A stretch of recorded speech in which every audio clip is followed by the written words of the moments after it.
Monsieur le Commissaire, je crois qu'il faut d'abord saluer le travail que vous avez fait pour obtenir des crédits supplémentaires. C'était une mission difficile. Vous avez montré qu'elle n'était pas impossible, d'autant plus qu'il s'agit de crédits nouveaux et pas de crédits qui viendront imputer les aides du premier pilier l'année prochaine.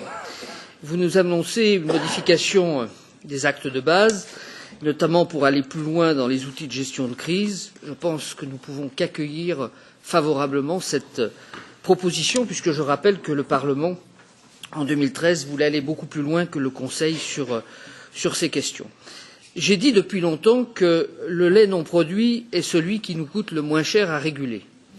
Je crois que l'aide qui est enfin mise en place pour inciter les producteurs à diminuer leur production va dans le bon sens.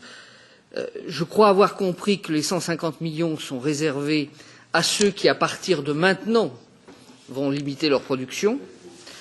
Ma première question, c'est est-ce que les 350 millions peuvent être affectés par les États aux agriculteurs qui ont accepté de diminuer leur production au cours des derniers mois et qui, pour certains, sont aujourd'hui au bord du dépôt de bilan?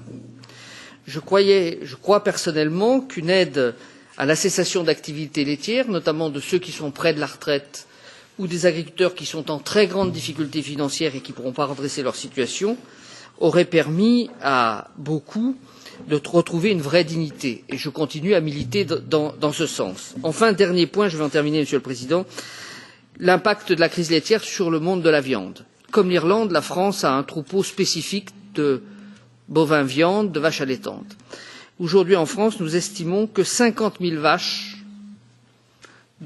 allaitantes qui nourrissent des veaux sous la mer sont en sureffectif dans les champs. Ces vaches seront forcément abattues.